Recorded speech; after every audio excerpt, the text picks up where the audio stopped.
მოგესალმებათ რაგბი როუცი მონპელიედან და როგორც დაგმირდით დღეს ჩვენ უკვე ვიმყოფებით სამხრეთ საფრანგეთში და ვემზადებით ძალიან მნიშვნელოვანი მატჩისთვის ახალი ზელანდია 15-ის წინააღმდეგ. არც თუ ისე მარტივი გზა გამოვიარეთ მონპელიემდე ჩამოსასვლელად. ქუთაისიდან გავფრინდით ბარსელონაში და შემდეგ უკვე ფლიქსბასის დახმარებით 5 საათიანი გზავრობის შემდეგ უკვე ქალაქში ჩამოვედით.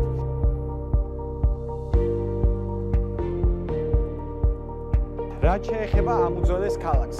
მონპელიე დაარსდა როგორც მცირე სავაჭრო კერა მე-10 საუკუნეში, ხოლო შემდეგ უკვე იქცა ის ძალიან მნიშვნელოვან კულტურულ და საგანმანათლებლო კერა.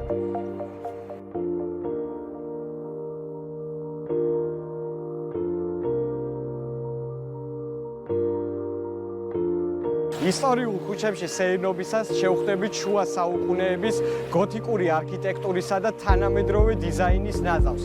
ახლა ვიმყოფებით კომედიის მოედანზე, რომელსაც ხშირად მონპელიეს გულსაც კი უწოდებენ. ეს იყო მე-18-მე-19 საუკუნეში ქალაქის აყვავების სიმბოლო. ასევე ნამდვილად აღსანიშნავია ფრანსუა დე ორბეის მიერ დაპროექტებული ტრიუმფალური თაღი, რომელიც 1692 წელს აშენდა. ესეც მონპელიეს სამედიცინო უნივერსიტეტი, სადაც მედიცინის ფაკულტეტი მე-12 საუკუნეში დაარსდა, ხოლო 2020 წელს შეუსრულდა 800 წელი.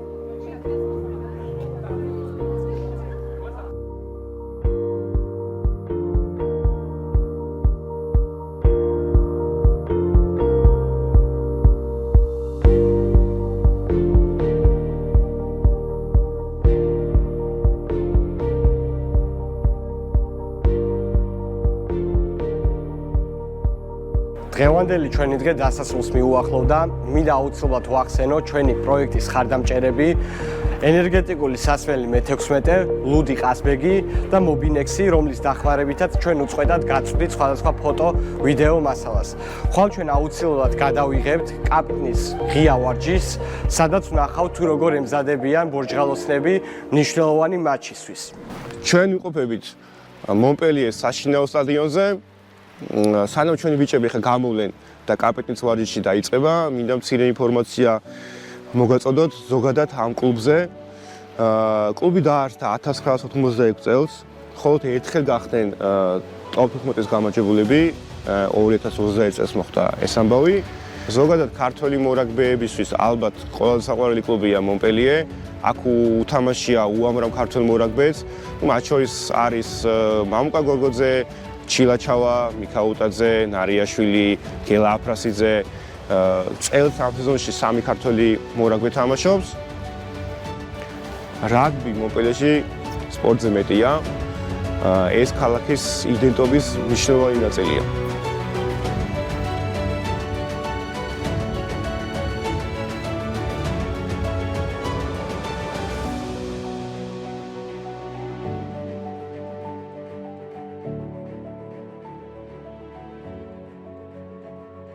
მინდა ხვალინდელ მეტოქეზე პატარა ინფორმაცია მოგაწოდოთ. All Blacks 15 შეიქმნა 2022 წელს. აქამდე უკვე გამართეს 5 მატჩი, 4-ში გამარჯვება მოიპოვეს. ზოგადად ძალიან სწრაფი და დინამიური გუნდია, ყველა მეტოქე უფრთხის All Blacks. ჩვენი პლუსი იქნება ის, რომ ჩვენ ვარ ძალიან ძლიერები დაცვაში, ხისტი ბოჭები უნდა გაუკვეთოთ მეტოქეს და რაც შეიძლება მაქსიმალურად ტემპი დაუკვდოთ. მერე უკვე ნახოთ თამაშის დინამიკა რა პლუსებს მოგცემს და როგორ შეგვიძლია რომ ამ მეტოქე დავამარცხოთ ამ ჩვენი პლუსებით. ნახოთ ხვალინდელ მატჩს დაველოდოთ.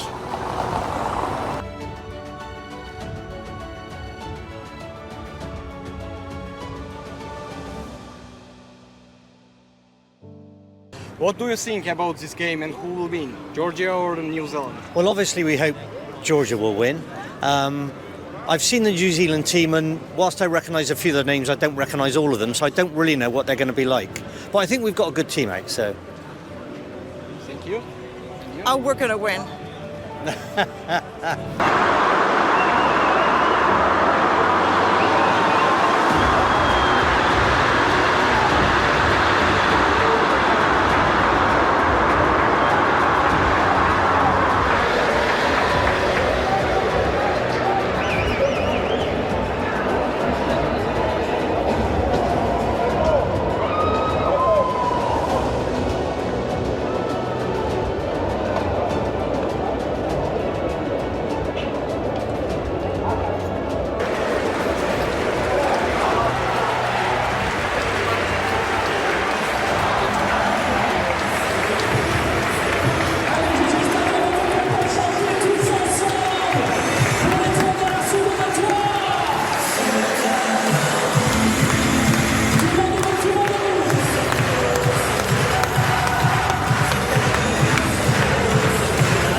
მოგესალმებით მეგობრებო, დაგიბრუნდით მატჩის რეპორტით.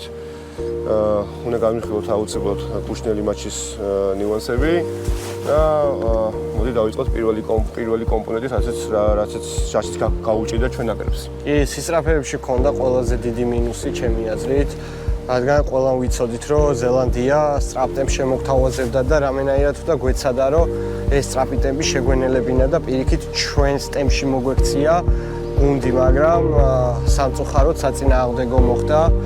ზელანდია მოგვაქცია თავის ტემპში, შედეგად ბიჭებს გაუჭირდათ, რომ ამ ტემპს აყოლოდნენ და შედეგით სახეზე გოლს. კი ბატონო, მეორე კომპონენტი ალბათ სახსენებელი აუტებია, ისევ უნდა ვახსენოთ.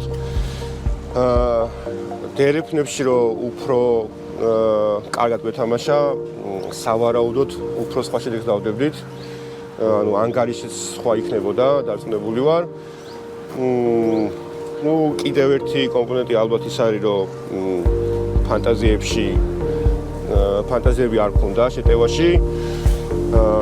ეს ახლა შეიძლება საუბრობთ, ეს ძალიან მარტივია სასწრაფოდ, მაგრამ გასაკეთებლად ახლა ზელანდია 15-თან ბევრად რთულია.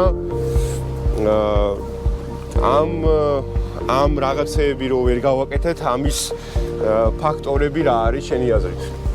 ყველაზე დიდი ფაქტორი მომზადების პერიოდია, იმიტომ რომ პირველი დონის გუნდები 20-25 კვირა ემზადებიან წლის განმავლობაში და ჩვენი დონის გუნდები ამის ნახევარი მგონი, დაახლოებით 11 კვირა წლის განმავლობაში, რაც ძალიან ცოტა არის და შედეგად ეს აისახება მატჩის ხარისხზეც, შედეგზეც, მომზადებაზეც და დიდ გავლენას ახდენს საბოლოოდ უკვე ყველაფერზე. და უშუალოდ ამ თამაშად შეეხება 2 კვირა ქონდათ ბიჭებს მოსამზადებლად და აი ხა ბიჭები რომლებიც გუნდებიდან და ყოველას თავიანთი რაღაცა სისტემიდან მოდიან, მერე ეს ბიჭები უნდა მოაქციო ერთ სისტემაში და ამისთვის გაქვს 2 კვირა, რომელიც ძალიან მცირე დროა და ამანაც იმოქმედა.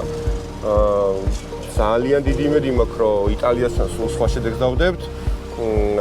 კი, ადრეც ვახსენეთ, რომ იტალია ძალიან კარგ ფორმაში იმყოფება, მაგრამ რაც ახლა არგენტინასთან ითამაშეს და რა ანგარიშეს დაამთავრეს, ძალიან დიდი იმედი მაქვს, რომ ერთ ახლა მოახერხებენ წარმატების მიღწევას და ისევ შევდეთ მათ დამარცხებას. ჩემი აზრით ამ ნიუანსებს თუ გამოვასწორებთ იტალიასთან, სულ სხვა თამაში იქნება და შედეგზეც რა თქმა უნდა აისახება.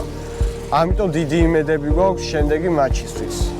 რაც შეეხება ჩვენ ფრანგულ მოგზაურობას, სრულდება მონპელიეში და გავემგზავრებით გენუაში, საიდანაც უფრო მეტ და უფრო მეტ კარგ სიახლეს შემოგთავაზებთ.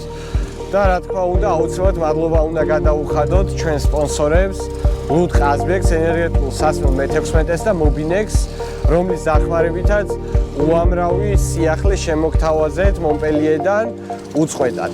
და აქვე მინდა აუღნიშნო მონპელიეს შესანიშნავი არქიტექტურა და სილამაზე კიდევ ერთხელ და გარდა ამისა ადგილობრივი მოსახლეობის დიდი ყურადღება ქართველების მიმართ. მე და ილია, როდესაც საღამოთი საქართველოს ეროვნული ნაკრების მაისურით მოძრაობდით, ყოველთვის აღნიშნავდნენ, რომ ვიყავით ქართველები და ეს რავი ჩვენთვის ორმაგად სასიხარულო იყო. ამიტომ ამ ქალაქში ისევ დავბრუნდებით? კი, აუცილებლად. ვიმედოვნებთ, რომ ისევ დავბრუნდებით და ძალიან დიდი იმედი მაქვს, რომ მოაწეს კიდევ ერთხელ გავაკეთებთ მონპელიეს ტურ და ბიჭებს შევაკითხავ და მათზე გავაკეთებთ უშუალოდ გადაცემას. ნახოთ რა გამოვა. ახლა კი დროებით და შევხვდებით გენოვაში.